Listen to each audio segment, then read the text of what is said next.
السلام علیکم ورحمۃ اللہ وبرکاتہ۔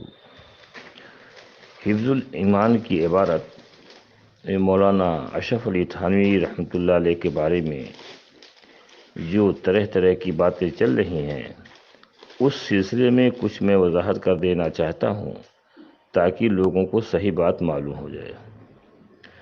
حفظ الایمان کے صفحہ نمبر 1 پر زید نے 3 سوال کیے۔ تیسرا سوال انہوں نے کہا ہے کہ غیب کی 2 قسمیں ہیں۔ ایک سوال پوچھا ہے زید نے، ایک بالذات جس میں عالم الغیب صرف اللہ جل شانہ ہے، ایک باواسطہ علم غیب جس میں نبی کریم صلی اللہ علیہ وسلم کو عالم الغیب کہا جا سکتا ہے کہ نہیں، یہ سوال پوچھا ہے۔ مولانا اشرف علی تھانوی رحمۃ اللہ علیہ نے تیسرے کے جواب میں کہا ہے، غیب اس کو کہتے ہیں جس پر کوئی دلیل قائم نہ ہو، جس پر کوئی ادراک نہ ہو، جس پر کوئی راستہ نہ ہو، اور جس پر دلیل قائم ہو جائے گی وہ غیب نہیں کہلائے گا۔ اب ٹیلی فون کے ذریعے، کسی سیٹلائٹ کے ذریعے یا کسی ذرائع سے آدمی کو کوئی بات اگر معلوم ہو گئی کسی باہری ذریعے سے، تو وہ علم غیب نہیں کہلائے گا، وہ غیب میں نہیں آئے گا۔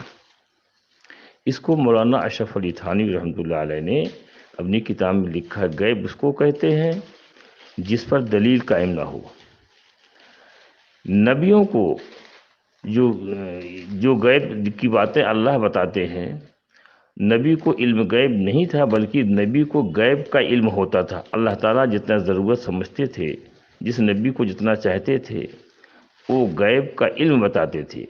تو نبیوں کو غیب کا علم تھا۔ علم غیب کی ذات، علم غیب کا اطلاق صرف اللہ کے جل شانہ کی ذات پر اطلاق ہوگا۔ اور سورہ نجم میں اللہ تعالیٰ فرماتے ہیں، نبی اپنی طرف سے کوئی بات نہیں کہتے، جو میں کہتا ہوں وہی کہتے ہیں۔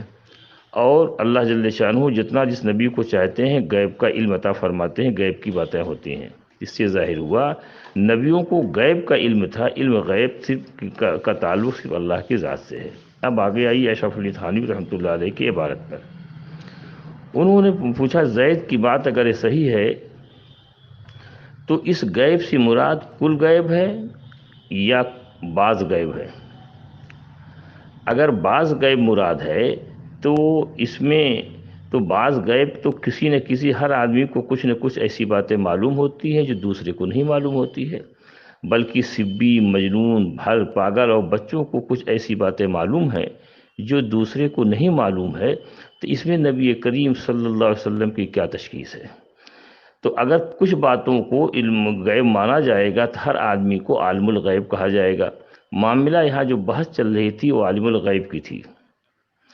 تو حسام الحرمین میں اس عبارت میں کاٹ چھانٹ کے تحریف کر کے مولانا احمد رضا خان صاحب نے فرمایا کہ اشرف علی تھانوی نے فرمایا کہ حفظ الایمان میں جیسا علم غیب نبی کریم صلی اللہ علیہ وسلم کو ہے، ویسا تو ہر بچے، پاگل، مجنون کو حاصل ہے۔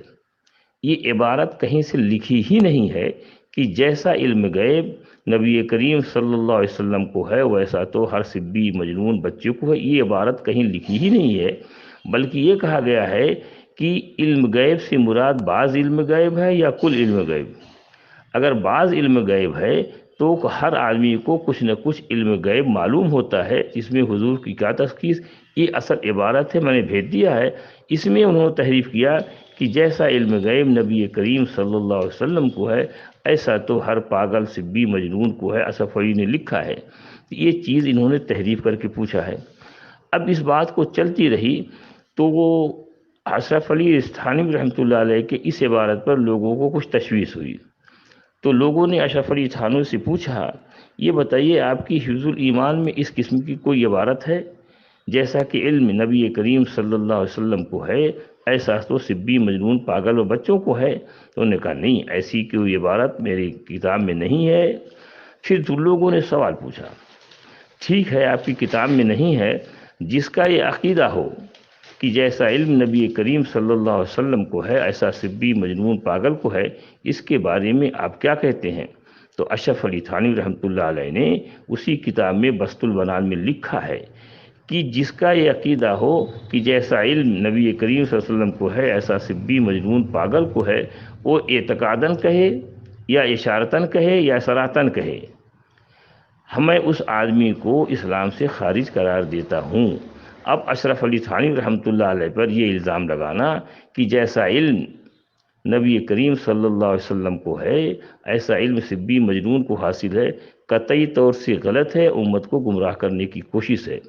میں حسام الحرمین کی بھی وہ جو لکھا ہوا وہ بھیج دیتا ہوں، حفظ الایمان کی بھی عبارت بھیج دیتا ہوں، حسام الحرمین کی بھی عبارت بھیج دیتا ہوں، آپ لوگ دیکھو اور سمجھو۔ اس لیے کہ سمجھو، جو صحیح بات ہو اس پر عمل کرو۔ اس قسم کی عبارت حفظ الایمان میں لکھی بھی نہیں ہے، اور اشرف علی تھانوی رحمۃ اللہ علیہ نے بتایا کہ جس کا یہ عقیدہ ہو، صراحتاً ہو یا اشارتاً کہے، میں اس کو اسلام سے خارج قرار دیتا ہوں۔ تو اس قسم کی غلط افواہوں کو لوگوں سے بچائیے اور صحیح جو بات ہو اس کو کہیے۔ یہ وضاحت میں اس لیے ضروری سمجھتا ہوں، اس وقت اس عبارت کو لے کے طرح طرح کی باتیں کی جاتی ہیں۔ انشاءاللہ اور 2-3 بزرگوں کی جو عبارتیں صحیح ہیں وہ بھی پیش کروں گا، اور جو ان کی بارے میں غلط عبارتیں چلائی جا رہی ہیں اس کی بھی وضاحت کر دوں گا، تاکہ لوگوں کو صحیح بات معلوم ہو جائے۔ فقط والسلام۔